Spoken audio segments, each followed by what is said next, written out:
21ാമത്തെ എപ്പിസോഡിലേക്ക് എല്ലാ ശ്രോതാക്കൾക്കും സ്വാഗതം.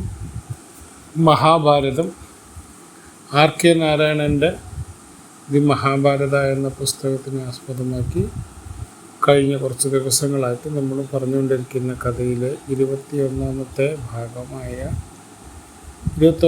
ഭാഗത്തിലേക്ക് എല്ലാ ശ്രോതാക്കൾക്കും സ്വാഗതം. കഴിഞ്ഞ എപ്പിസോഡിൽ നമ്മൾ ഖാണ്ഡപ്രസ്ഥ എന്നിട്ടുള്ള രാജ്യം ധൃതരാഷ്ട്ര പഞ്ചപാണ്ഡവന്മാർക്ക് സമ്മാനമായിട്ട് കൊടുക്കുന്നതിനെക്കുറിച്ചും അവിടെ ഇന്ദ്രപ്രസ്ഥ എന്ന് പറയുന്ന ഒരു തലസ്ഥാനം ക്യാപിറ്റൽ രാജാവ് താമസിക്കുമ്പോൾ അത് തലസ്ഥാനമല്ലേ, തലസ്ഥാനത്തിരുന്നിട്ടാണ് എല്ലാ ഭരണവും നടക്കുന്നത്. ഖാണ്ഡപ്രസ്ഥ എന്നുള്ള രാജ്യം പഞ്ചപാണ്ഡവന്മാർക്കും ശ്രീകൃഷ്ണൻ നയിക്കുകയാണ്. ശ്രീകൃഷ്ണനാണ് കൊണ്ടുപോകുന്നത്. ശ്രീകൃഷ്ണൻ ഖാണ്ഡവപ്രസ്ഥത്തിലേക്ക് പഞ്ചപാണ്ഡവന്മാരും അവിടെ കൊണ്ടുപോയി താമസം തുടങ്ങി. അവിടെ ഇന്ദ്രപ്രസ്ഥ എന്നുള്ള തലസ്ഥാനം കെട്ടിപ്പൊക്കി അതിനെ വളരെ ഭംഗിയായി നിർത്തി. അവിടെയാണ് നമ്മൾ കഴിഞ്ഞ ദിവസത്തെ കഥ നമ്മൾ നിർത്തിയത്. അങ്ങനെ യുധിഷ്ഠിരൻ ഭരിച്ചുകൊണ്ടിരിക്കുമ്പോൾ എന്തായി? യുധിഷ്ഠിരൻ അവിടെ രാജാവായി ഭരിച്ചുകൊണ്ടിരിക്കുമ്പോൾ നാരദമുനി വരും. നാരദമുനി ആരാന്നറിയോ? ദേവലോകത്തിലെ സന്യാസിയാണ്. മുനിയാണ്. മുനി എന്ന് പറയുന്നത് സന്യാസിയുടെ ഇനിയൊരു വാക്കാണ്. എവിടെ എന്ത് പ്രശ്നമുണ്ടെങ്കിലും ആദ്യം വരുന്നത് നാരായണ നാരായണ എന്ന് പറഞ്ഞുകൊണ്ട് നാരദമുനിയാണ് വരുന്നത്. നാരദമുനി എന്തിനാ വരുന്നത്? യുധിഷ്ഠിരനെ കാണാനും യുധിഷ്ഠിരന് വേണ്ട ഉപദേശങ്ങൾ കൊടുത്തിട്ട് പോകാനുമാണ് വരുന്നത്. നാരദമുനി വന്നിട്ട് യുധിഷ്ഠിരനോട് സംസാരിക്കും. എന്താ സംസാരിക്കുക? രാജ്യം ഭരിക്കുന്നത് എങ്ങനെയാണ്? ഒരു രാജാവിൻ്റെ കർത്തവ്യങ്ങൾ എന്തൊക്കെയാണ്? കർത്തവ്യം എന്ന് പറഞ്ഞാൽ എന്താ കുട്ടിക്കറിയോ? ഒരാൾ ചെയ്യേണ്ട ജോലികൾ. രാജാവ് എന്ന നിലയ്ക്ക് യുധിഷ്ഠിരൻ എന്തൊക്കെയാണ് ചെയ്യാനുള്ളത്? എങ്ങനെയാണ് രാജ്യം നന്നായി ഭരിക്കേണ്ടത്? കർത്തവ്യത്തിന് ഇംഗ്ലീഷിൽ ഡ്യൂട്ടി എന്ന് പറയും, ഡ്യൂട്ടീസ് എന്ന് പറയും. കർത്തവ്യങ്ങൾ എന്ന് പറയുമ്പോൾ ഒരുപാട്, ഡ്യൂട്ടി എന്ന് വെച്ചാൽ ഒരെണ്ണം, ഡ്യൂട്ടീസ് എന്ന് പറയുമ്പോൾ അതിൻ്റെ പ്ലൂറൽ എന്ന് പറയുന്നത് ഒന്നിൽ കൂടുതലുണ്ടെങ്കിൽ. കർത്തവ്യങ്ങൾ എന്തൊക്കെയാണ് എന്നുള്ളത് പറഞ്ഞു കൊടുക്കും. പറഞ്ഞു കൊടുത്തിട്ട് നാരദമുനി തിരിച്ചു പോവാണ്. അതായത് ഇതുപോലെ പാഞ്ചാലിനെ ദ്രൗപദീനെ 5 പേരും കൂടിയാണല്ലോ വിവാഹം കഴിക്കുന്നത്. ഒരു സ്ത്രീനെ 5 പേര് വിവാഹം കഴിക്കുമ്പോൾ എന്തൊക്കെ പ്രശ്നങ്ങളുണ്ടാവും, എന്തൊക്കെയാണ് നമ്മളതെങ്ങനെയൊക്കെയാണ് മാന്യമായിട്ട് അതിനെ പാലിച്ചുകൊണ്ട് പോകേണ്ടത്, എന്തൊക്കെയാണ് കർത്തവ്യം. നാരദമുനി എന്ന് പറയുന്ന വളരെ പ്രശസ്തമായ മുനിയാണ് കേട്ടോ. ദേവലോകത്തിലെ സന്യാസിയാണ്. എല്ലാ ദൈവങ്ങളുമായിട്ടും എല്ലാ മഹാരാജാവായിട്ടും എല്ലാവരുമായിട്ടും ധൈര്യമായിട്ടും നേരിട്ട് സംസാരിക്കാനും അവരെ പറഞ്ഞ് മനസ്സിലാക്കാനും അവർക്ക് ഉപദേശങ്ങൾ കൊടുക്കാനും അധികാരമുള്ള ഒരു മുനിയാണ് നാരദമുനി. അപ്പോൾ നാരദമുനി എന്ത് ചെയ്ത് എല്ലാവരെയും എല്ലാവർക്കും എല്ലാ കാര്യങ്ങളും പറഞ്ഞു കൊടുക്കും. ഇന്ന കാര്യങ്ങൾ ചെയ്താൽ നിങ്ങൾക്ക് പ്രശ്നം ഉണ്ടാവും.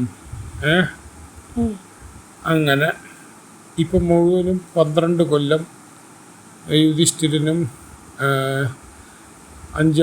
4 അനുജന്മാരും കുന്തിദേവിയും കൂടി തലസ്ഥാനത്ത് നിന്ന് പുറത്തായിരുന്നു. വനവാസത്തിൽ ജീവിക്കായിരുന്നു. വനവാസത്തിന് ഇംഗ്ലീഷിൽ എക്സൈൽ എന്നാണ് പറയുക. അതായത് തൻ്റെ രാജ്യത്തിൽ, തൻ്റെ വീട്ടിൽ നിന്ന്, തൻ്റെ കുടുംബത്തിൽ നിന്നും പുറത്താക്കപ്പെട്ടിട്ട് പുറമേ ജീവിക്കുന്ന കൊല്ലങ്ങളാണ് ഈ 12 കൊല്ലം എന്ന് പറയുന്നത്, 12 years. ഇതൊക്കെ നാരദമുനി എന്ത് ചെയ്ത് നാരദമുനിയോടൊക്കെ പറഞ്ഞു കൊടുത്തു. നാരദമുനി വേറൊരു കാര്യം പറഞ്ഞു കൊടുത്തു. സുനന്ദ ഉപസുന്ദ എന്ന് പറഞ്ഞ് 2 കാണാൻ കഴിയാത്ത ഡെമൺസ്, 2 ഏട്ടാനുജന്മാരാണ്. സുന്ദയും ഉപസുന്ദയും. ഇങ്ങനെ 2 പേര് ലോകം ഭരിച്ചിരുന്ന ഒരു കാലം ഉണ്ടായിരുന്നു. അവരെന്ത് ചെയ്ത് തിലോത്തിമ എന്ന് പറഞ്ഞിട്ടുള്ള ഒരു സുന്ദരിയായ ഒരു പെൺകുട്ടീനെ തട്ടിക്കൊണ്ടുപോയ കഥയൊക്കെ പറഞ്ഞു കൊടുക്കും. ആരോട്? യുധിഷ്ഠിരനോട്. എന്നിട്ട് അവരെന്തായി? പരസ്പരം തമ്മിൽ തല്ലി അവർ 2 പേരും മരിക്കപ്പെട്ടു. അപ്പോൾ നാരദൻ എല്ലാം കൃത്യമായിട്ട് പറഞ്ഞു കൊടുത്തിട്ടുണ്ട്. ഇന്നതൊക്കെ നിങ്ങൾ ചെയ്യണം, ഇന്നതൊന്നും ചെയ്തില്ലെങ്കിൽ നിങ്ങൾക്ക് ബുദ്ധിമുട്ടാവും എന്നൊക്കെ പറഞ്ഞിട്ട്. അപ്പം നമ്മളെന്തായി? നമ്മൾ 5ാമത്തെ എപ്പിസോഡായ അങ്കിൾസ് ഗിഫ്റ്റ് നമ്മൾ ഇവിടെ അവസാനിപ്പിക്കുകയാണ്. ഇന്ന് നമ്മൾ 6ാമത്തെ എപ്പിസോഡായ സിറ്റി ഓഫ് സ്പ്ലെൻഡറിലേക്ക് പതുക്കെ നീങ്ങി കടന്നു. അങ്കിൾസ് ഗിഫ്റ്റ് എന്താണ്? അങ്കിളുടെ ഗിഫ്റ്റ് എന്താണ്? അങ്കിൾ ആരാണ്? ധൃതരാഷ്ട്രൻ. അങ്കിൾ എന്ന് പറയുമ്പോൾ നമ്മുടെ ഇതിലത്ത് വല്യച്ഛൻ, അച്ഛൻ്റെ ഏട്ടൻ. പഞ്ചപാണ്ഡവന്മാരുടെ അച്ഛൻ ആരാണ്?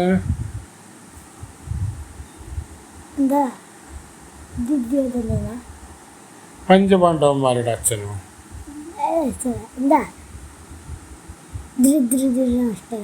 ധൃതരാഷ്ട്രക്ക് 100 മക്കളില്ലേ?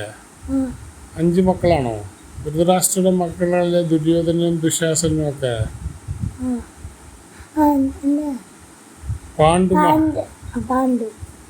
പാണ്ഡു മഹാരാജാവാണ് 5 പഞ്ചപാണ്ഡവന്മാരുടെയും അച്ഛൻ. പഞ്ചപാണ്ഡവന്മാരുടെ അമ്മയുടെ പേരെന്താണ്?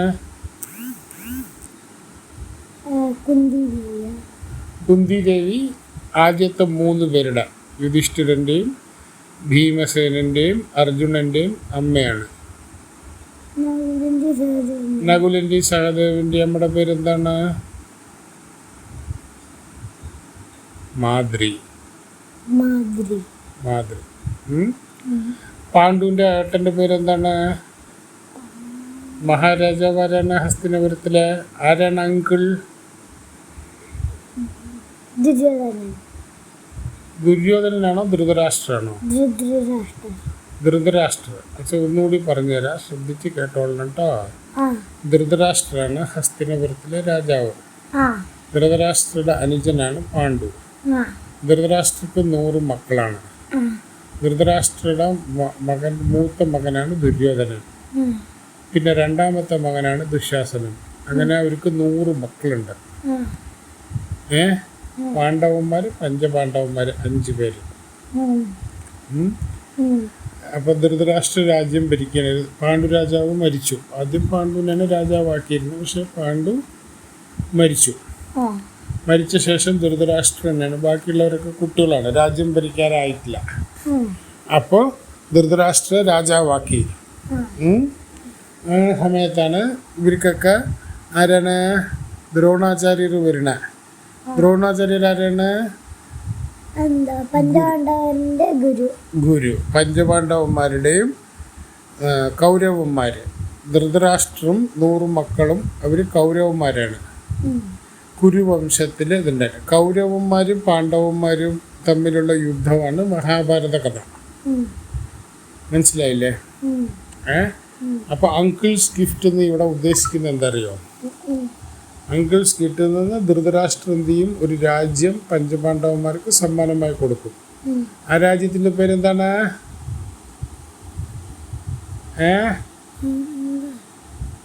പറഞ്ഞിട്ടുണ്ടായിരുന്നു അച്ഛൻ കഴിഞ്ഞ എപ്പിസോഡില്. ഖാണ്ഡവപ്രസ്ഥം. അപ്പോൾ ദ്രുപദന്റെ മകളായ ദ്രൗപദീനെ പഞ്ചപാണ്ഡവന്മാർ കല്യാണം കഴിക്കില്ലേ? കല്യാണം കഴിച്ച ശേഷം ധൃതരാഷ്ട്ര അവരോട് പറയുന്ന ദ്രുപദന്റെ രാജ്യം പാഞ്ചാല രാജ്യവുമായിട്ട് നമുക്ക് നല്ല ബന്ധം വേണം പറഞ്ഞിട്ട് വിതുരൻ ആരാണ്?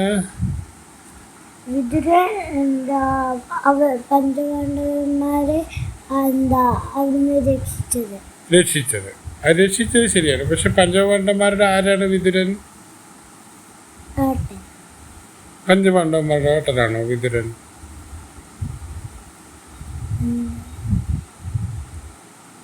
മൂന്ന് മക്കളല്ലേ ജനിക്കുക, ധൃതരാഷ്ട്ര, പാണ്ഡു, പിന്നെ മൂന്നാമത്തേത് വിതുരൻ. വിതുരൻ. ധൃതരാഷ്ട്രക്ക് കണ്ണ് കാണില്ല, ഗാന്ധാരി, അതുകൊണ്ട് ഗാന്ധാരി ധൃതരാഷ്ട്രയുടെ ഭാര്യയാണ്. ഭർത്താവിന് കാണാത്ത കണ്ണ് തനിക്കും വേണ്ട പറഞ്ഞ് കണ്ണ് കെട്ടി ജീവിക്കുകയാണ്. അപ്പം നമ്മൾ ഇന്നത്തെ കഥയിൽ എന്താണ്, ഇതുവരെ നമ്മളുള്ള കഥയുടെ ഒരു എന്താ പറയുക, ഒരു ചെറിയ സമ്മറി എന്ന് പറയുന്നത് ഇതുവരെയുള്ള കഥയിലെ ഒരു ചെറിയ ഇത് നമ്മൾ 6ാമത്തെ ചാപ്റ്ററായ city of splendour, city of splendour ഇന്ന് നമുക്ക് നോക്കാം. അപ്പോൾ അങ്കിൾസ് ഗിഫ്റ്റ് എന്ന് ഉദ്ദേശിക്കുന്നത് പഞ്ചപാണ്ഡവന്മാരുടെ വല്യച്ഛൻ. വല്യച്ഛൻ ആരാണ്? ധൃതരാഷ്ട്രൻ. ധൃതരാഷ്ട്രൻ എന്താണ് അവർക്ക് സമ്മാനമായിട്ട് കൊടുക്കുക? ഒരു രാജ്യം കൊടുക്കുക. ആ രാജ്യത്തിന്റെ പേരാണ് ഖാണ്ഡവപ്രസ്ഥം. അവിടെ എന്ത് ചെയ്യുന്നു? അവിടെ ഇന്ദ്രപ്രസ്ഥം എന്ന് പറഞ്ഞിട്ടുള്ള തലസ്ഥാനം പഞ്ചപാണ്ഡവന്മാർ ഉണ്ടാക്കുന്നു. ഏറ്റവും സുന്ദരമായ നഗരമായിട്ട് അത് മാറും. അതാണ് സിറ്റി ഓഫ് സ്പ്ലെൻഡർ എന്ന് പറയുന്ന 6ാമത്തെ ചാപ്റ്റർ തുടങ്ങുന്ന. അങ്ങനെ യുധിഷ്ഠിരനും അനുജന്മാരും ഒക്കെ വലിയ രാജാക്കന്മാരായി. അവരുടെ വിജയകരമായിട്ടുള്ള രാജ്യം, ഒരാൾ രാജാവാകുമ്പോൾ അതിന് വേണ്ടിയുള്ള എല്ലാ കാര്യങ്ങളും എന്താണ് രാജാവാക്കി പ്രഖ്യാപിച്ച് രാജ്യം കൊടുത്ത് രാജാവായി കീർത്തും. അങ്ങനെയുള്ള സമയത്ത് നമ്മൾ ഈ രാജസൂയം എന്നും പറഞ്ഞിട്ടുള്ള ചില യാഗങ്ങൾ നടത്തും. രാജസൂയം, അശ്വമേധം എന്നൊക്കെ പറഞ്ഞിട്ടുള്ള യാഗങ്ങളുണ്ട്. ഈ യാഗങ്ങൾ എന്തിനാ രാജാക്കന്മാരെ നടത്തണം അറിയാമോ? അടുത്തുള്ള രാജ്യങ്ങൾ നമ്മളെ ആക്രമിക്കുക, ഉപദ്രവിക്കുക, എന്തെങ്കിലും വരുന്നതിന് മുമ്പ് തന്നെ നമ്മളുടെ രാജ്യത്തിലുള്ള കഴിവുകളൊക്കെ പ്രദർശിപ്പിക്കുകയാണ്. ഇന്നും നമ്മളതൊക്കെ ചെയ്യുന്നുണ്ട്. ഇത്ര വർഷങ്ങൾക്ക് ശേഷം ചെയ്യുന്നുണ്ട്. അപ്പം അങ്ങനെ പലതരത്തിലുള്ള യാഗങ്ങളുണ്ട്. യാഗങ്ങൾ എന്ന് പറയുമ്പോൾ എൻ്റെ കയ്യിൽ ഇത്ര 500 ആനയുണ്ട്, 1000 കുതിരയുണ്ട്, 1000 പടയാളികളുണ്ട്, 10,000 കണക്കിന് ഇതുണ്ട് എന്നുള്ളതൊക്കെ നമ്മൾ പുറമേ ഉള്ളവർക്കൊക്കെ കാണിച്ചു കൊടുക്കണം. അപ്പോൾ അവരാക്രമിക്കാതിരിക്കാനും അവരാക്രമിച്ചാൽ നമുക്ക് തിരിച്ചാക്രമിക്കാനും ഇതിനുമൊക്കെ വേണ്ടിയുള്ള സംവിധാനങ്ങളാണ് പണ്ട് ചെയ്തിട്ടുണ്ടായിരുന്നത്. അങ്ങനെയുള്ള ഒരു യാഗത്തിൻ്റെ പേരാണ് രാജസൂയം. അപ്പോൾ യുധിഷ്ഠിരനെയും 4 അനുജന്മാരെല്ലാവരും രാജാവായല്ലോ. ഇപ്പോൾ ഖാണ്ഡവപ്രസ്ഥത്തിൻ്റെ രാജാവായി. അവിടുത്തെ തലസ്ഥാനമാണ് ഇന്ദ്രപ്രസ്ഥം. അവിടുന്ന് യുധിഷ്ഠിരൻ എന്ത് ചെയ്ത് കുറച്ച് കൊല്ലങ്ങൾക്ക് ശേഷം രാജസൂയം നടത്താൻ തീരുമാനിച്ചു. രാജസൂയം നടത്താൻ വേണ്ടി അടുത്തുള്ള രാജ്യങ്ങളിലെ 1000കണക്കിന് ആൾക്കാരെ ക്ഷണിച്ചു വരുത്തി. അതിൽ ഏറ്റവും പ്രധാനപ്പെട്ട ക്ഷണിതാവ് ആരാന്നറിയോ? ഭഗവാൻ ശ്രീകൃഷ്ണൻ. ശ്രീകൃഷ്ണൻ ദ്വാരകയത്തെ രാജാവല്ലേ? അപ്പോൾ ശ്രീകൃഷ്ണനെയും ക്ഷണിച്ചു. ഒരുപാട് ആൾക്കാരെ വിളിച്ചു വരുത്തി. അവർക്ക് വേണ്ട ഭക്ഷണങ്ങളും അവർക്ക് വേണ്ട കാര്യങ്ങളും. പാണ്ഡവന്മാരുടെ തലസ്ഥാനം അങ്ങോട്ട് ഈ ഉത്സവം പോലെയായി. ഒരുപാട് ആൾക്കാരെ വിളിച്ച് വരുത്തി. നമ്മളിപ്പോൾ ഇതൊക്കെ നടത്തില്ലേ, പൂരം, തൃശ്ശൂർ പൂരമൊക്കെ, അതുപോലെ രാജാക്കന്മാർ നടത്തുന്ന ഒരു യാഗത്തിൻ്റെ പേരാണ് രാജസൂയം. അതിന് ഈ രാജസൂയ യാഗം നടത്താൻ വേണ്ടി ഒരുപാട് ആൾക്കാരെ വിളിച്ചു വരുത്തി. അങ്ങനെയുള്ള സമയത്ത് ദുര്യോധനൻ്റെ ഒരു പ്രധാനപ്പെട്ട ഏറ്റവും ശക്തനും ബുദ്ധിമാനുമായിട്ടുള്ള ഒരു വില്ലനെ മെച്ചം പരിചയപ്പെടുത്തി തരാം. ലോകം കണ്ടിട്ടുള്ളതിൽ ഏറ്റവും ബുദ്ധിമാനായ ഒരു വില്ലനാണ് ശകുനി. ശകുനി ആരാണെന്നറിയോ? ശകുനി ആരാണെന്ന് വെച്ചാൽ പറഞ്ഞുതരാം. ശകുനിയും ദുര്യോധനനും കൂടി എന്ത് ചെയ്ത് പ്രത്യേക ക്ഷണിതാക്കളായിട്ട് ഈ രാജസൂയ യാഗം നടത്താൻ വേണ്ടി യുധിഷ്ഠിരൻ ക്ഷണിക്കും. അപ്പോൾ അവർ രണ്ടുപേരും അവിടെ വരും. അവർക്ക് രണ്ടുപേർക്കും ഭയങ്കര കഷ്ടമാണ്. എന്താണെന്ന് വെച്ച് കഴിഞ്ഞാൽ രാജസൂയ യാഗം നടത്തണമെങ്കിൽ ഒരു രാജാവിന് അതീവ കഴിവുകളുണ്ടെങ്കിലേ രാജസൂയൊക്കെ നടത്താൻ പറ്റുള്ളൂ. അപ്പോൾ പാഞ്ചപാണ്ഡവന്മാർക്ക് അത്ര അധികം കഴിവുകളുള്ളത് കൊണ്ടല്ലേ അവർ നടത്തിയ. അപ്പൊ ഇവർക്ക് ഇത്തിരി അസൂയ വന്ന് തുടങ്ങി. ആർക്കാ അസൂയ വരിക? പഞ്ചപാണ്ഡവന്മാരിലെ നടത്തണ ശകുനി. ശകുനിയല്ല. ശകുനിക്കും ദുര്യോധനനും ഒക്കെ. ദുര്യോധനൻ ആരാണ്? 100 മക്കളല്ല. 100 മക്കളും ധൃതരാഷ്ട്രക്ക്. 100 മക്കളുടെ മൂത്തയാളാണ് ദുര്യോധനൻ. കുട്ടിക്ക് കഥ മനസ്സിലാവുന്നുണ്ടോ? അപ്പോൾ ഈ രാജസൂയ യാഗമൊക്കെ നടത്തിയതിന് ശേഷം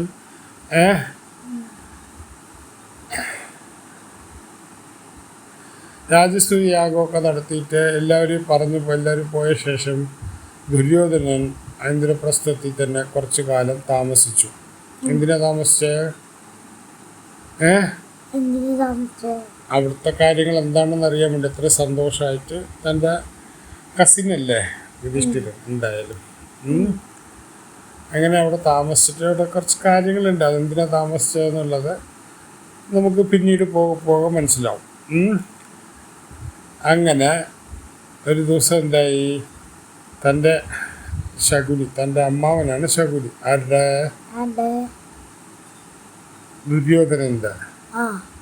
ദുര്യോധനൻ്റെ അമ്മാവനായ ശകുനി ഇവരെല്ലാവരും കൂടി തിരിച്ച് ഹസ്തിനപുരത്തിലേക്ക് തൻ്റെ ഇതിലേക്ക് പോവാണ്.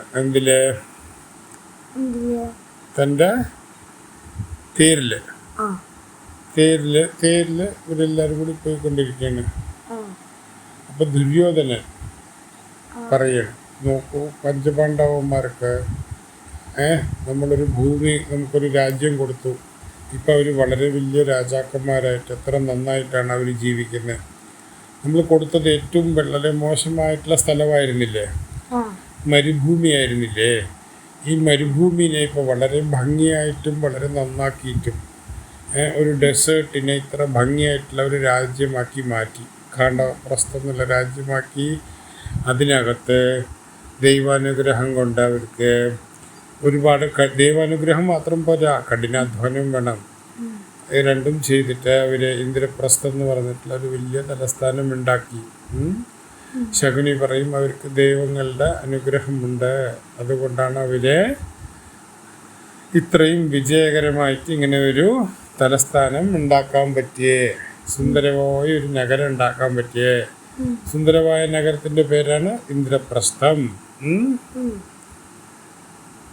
അപ്പൊ ദുര്യോധനൻ ഇതെല്ലാം കേട്ടു. ഇങ്ങനെ ഇവര് സംസാരിച്ചോണ്ടിരിക്കാണ്. അപ്പൊ ദുര്യോധനൻ പറയാണ്, നമ്മളെ രാജസൂയ യാഗത്തിന് പോയപ്പോൾ നമ്മൾ കണ്ടില്ലേ, എല്ലാവരും വളരെ നന്നായിട്ടാണ് യുധിഷ്ഠിരൻ്റെ ഭരണത്തിനെ കുറിച്ച് സംസാരിക്കുന്നത്. ജനങ്ങൾക്കൊക്കെ വളരെ ഇഷ്ടമായിട്ടുള്ള ഒരു ഭരണമാണ്, നന്നായി ഭരിക്കാൻ തുടങ്ങി.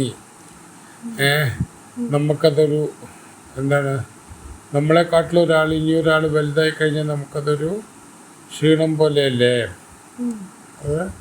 നമുക്കതൊരു ക്ഷീണമാണോ? നമുക്കിതൊക്കെ ശ്രദ്ധിച്ച് നോക്കിയില്ലേ, ഇവരൊക്കെ ഇതായില്ലേ. മാത്രമല്ല യുധിഷ്ഠിരന് ഒരുപാടധികം കൂട്ടാളികളും ഉണ്ടായി. കൂടെ സഹായിക്കാനുള്ള രാജ്യങ്ങളും കൂടുതൽ സ്വത്തും കൂടുതൽ സുഹൃത്തുക്കൾ നമ്മളുടെ സ്വത്താണ് കേട്ടോ.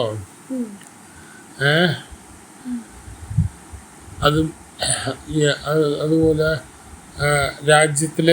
രാജ്യം എന്തായി, വളരെയധികം സാമ്പത്തികമായിട്ട് ജനങ്ങൾക്കൊക്കെ നല്ലോണം പൈസയും നല്ല ജീവിത രീതിയും നല്ല ഇതുമൊക്കെ കിട്ടി വരുന്നുണ്ടല്ലോ എന്നിവര് സംസാരിച്ചുകൊണ്ടിരിക്കുകയാണ്. അപ്പോൾ ശകുനിയും പതുക്കെ ചിരിച്ചുകൊണ്ട് ചോദിച്ചു കഴിഞ്ഞു, നിങ്ങൾക്കൊരിക്കലും അവരെ യുദ്ധം ചെയ്ത് തോൽപ്പിക്കാൻ കഴിയില്ല. ആര്?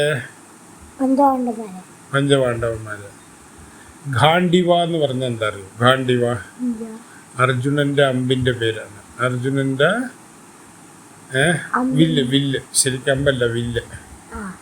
അർജുനന്റെ വില്ലിന്റെ പേരാണ് ഗാണ്ഡിവ വെച്ച് ഗാണ്ഡിവ എടുത്തു കഴിഞ്ഞാൽ മറ്റേ ശത്രുക്കളൊക്കെ വറയ്ക്കുന്ന പറയാം. അപ്പം യുദ്ധം ചെയ്തിട്ടോ നിങ്ങൾക്ക് അവരെ വേറെ ഏത് രീതിയിലോ നിങ്ങൾക്ക് അവരെ തോൽപ്പിക്കാൻ കഴിയില്ല. അതുകൊണ്ട് നിങ്ങൾ അതിനെക്കുറിച്ചൊന്നും ആലോചിക്കരുത്. എന്ന് ആരാ പറഞ്ഞു കൊടുക്കുന്ന? ആരാ പറഞ്ഞത്? വിജയതയെ. ദുര്യോധനനോട് ആരാ പറഞ്ഞു കൊടുക്കുന്നത്? ശകുനി. Very good. അപ്പം നമ്മളിനി എന്ത് ചെയ്യുന്നായി അവരുടെ ചിന്ത.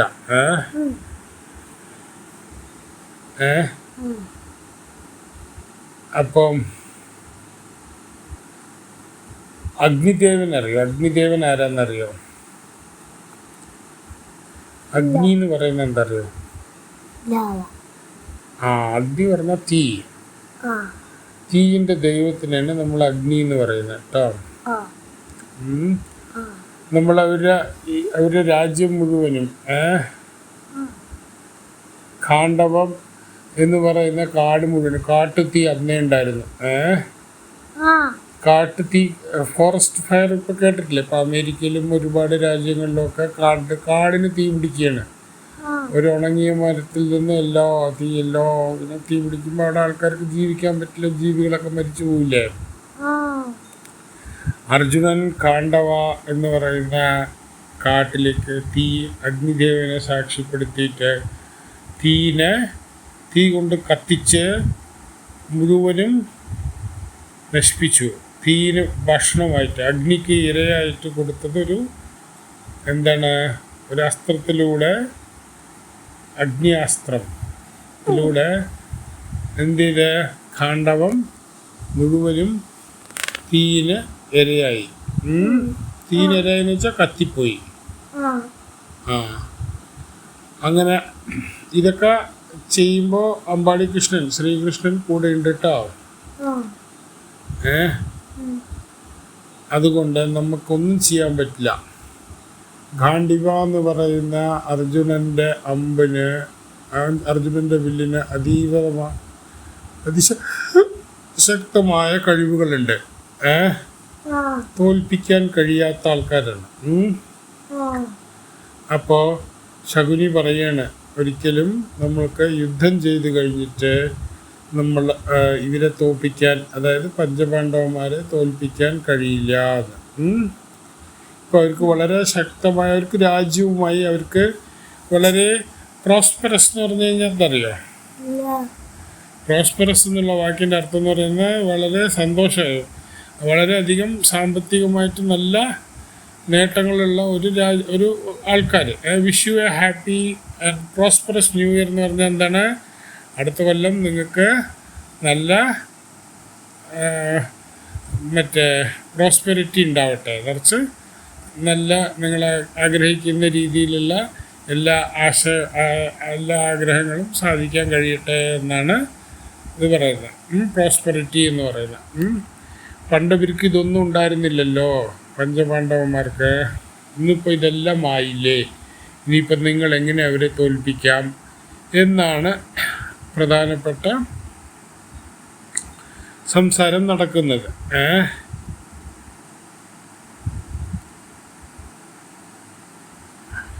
കുട്ടാ ഉറങ്ങിയോ?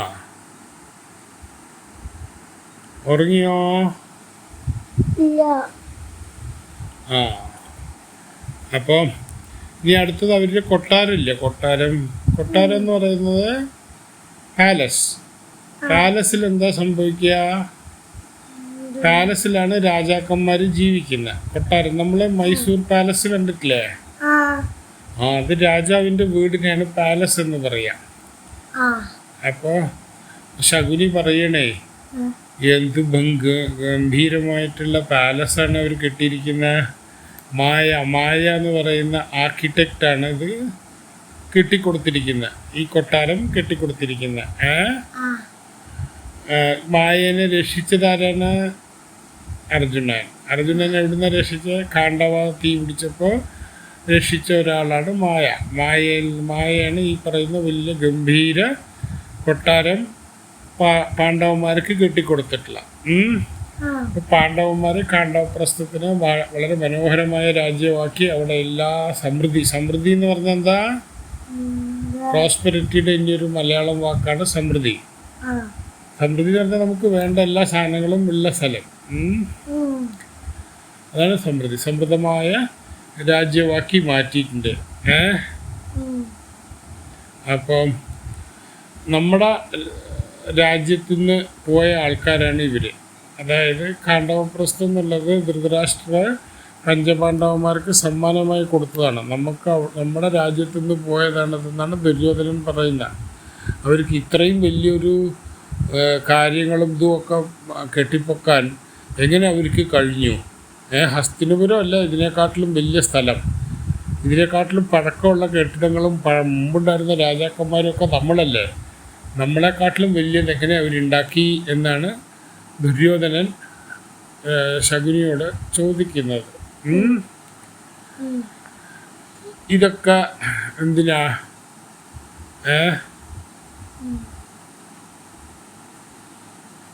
ഇതൊക്കെ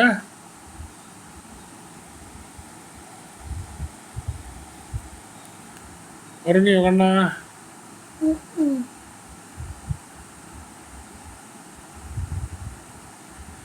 ശകുനി പറയണേ, നമ്മൾ എന്തൊക്കെ സംസാരിച്ചാലും എന്തൊക്കെ ചെയ്താലും അവർ വളരെ സുന്ദരമായ രാജ്യം ഖാണ്ഡവപ്രസ്ഥം ഉണ്ടാക്കി അവിടുന്ന് വളരെ ഭംഗിയായിട്ടുള്ള തലസ്ഥാനമായ ഇന്ദ്രപ്രസ്ഥത്തിൽ അവർ സുഖമായി ജീവിക്കുന്നുണ്ട്. അപ്പം നമ്മൾ അവരെക്കുറിച്ച് അവരടുത്ത് യുദ്ധം ചെയ്ത് തോൽപ്പിക്കാം എന്ന് നിങ്ങൾ വിചാരിക്കേണ്ട. യുദ്ധത്തിന് അവരെ വിളിച്ചു കഴിഞ്ഞാൽ നിങ്ങൾ തോൽക്കുകയുള്ളൂ. ഇതാരോടാ പറയുന്നത്? ദുര്യോധനൻ. അപ്പം നമ്മൾ വേറെ എന്തെങ്കിലും ഒരു വഴി കാണണം ഇവരെ തോൽപ്പിക്കാൻ. അതായത് പഞ്ചപാണ്ഡവന്മാരെ തോൽപ്പിക്കാൻ നമ്മൾ വേറെ എന്തെങ്കിലും വഴി കാണണം. അതെന്താ ചെയ്യേണ്ടത് എന്നുള്ളതാണ് ദുര്യോധനൻ ശകുനിയോട് ചോദിക്കുന്നത്. ഇപ്പം നമുക്ക് പ്രധാനപ്പെട്ട പ്രശ്നം എന്താണെന്ന് വെച്ച് കഴിഞ്ഞാൽ, ഈ ഖാണ്ഡവപ്രസ്ഥത്തിൽ നിന്ന് പഞ്ചപാണ്ഡവന്മാരൊക്കെ വളരെ സമൃദ്ധിയോടെയും വളരെ കഴിവോടുകൂടിയും വളരെ സന്തോഷത്തോടു കൂടിയും ജീവിച്ചു തുടങ്ങി. അത് കണ്ടിട്ട് നമുക്ക് സഹിക്കാൻ പറ്റുന്നില്ല. ഇനിയിപ്പോൾ നമുക്ക് എങ്ങനെയെങ്കിലും അവരെ തോൽപ്പിച്ചേ പറ്റൂ, അവരെ നാണം കെടുത്തിയേ പറ്റൂ, അവരുടെ രാജ്യം നമ്മൾ കീഴടക്കിയേ പറ്റൂ. ഇതിനിപ്പം നമ്മൾ എന്താ ചെയ്യേണ്ടത് എന്നാണ് ശകുനിയോട് ദുര്യോധനൻ ചോദിക്കുന്നത്. അങ്ങനെ അവരുടെ സംഭാഷണം അവിടെ വെച്ചിട്ട് അവസാനിച്ചു. ഇപ്പം ഇന്ദ്രപ്രസ്ഥത്തിൽ എന്താ സംഭവിക്കുന്നത്? യുധിഷ്ഠിരനെ കാണാൻ ഒരു സന്യാസി വന്നു. ആരാണ് ആ സന്യാസി? ഉറങ്ങിയോ കൂട്ടാ? ആരാണ് ആ സന്യാസി എന്നുള്ളത് നമുക്ക് നാളെ വിശദമായിട്ട് നോക്കാം. അടുത്ത എപ്പിസോഡിൽ നമുക്ക് വിശദമായിട്ട് നോക്കാം കേട്ടോ. ആരാണ് സന്യാസി? യുധിഷ്ഠിരനെ എന്തിനാണ് സന്യാസി കാണാൻ വന്നതെന്നുള്ളത്.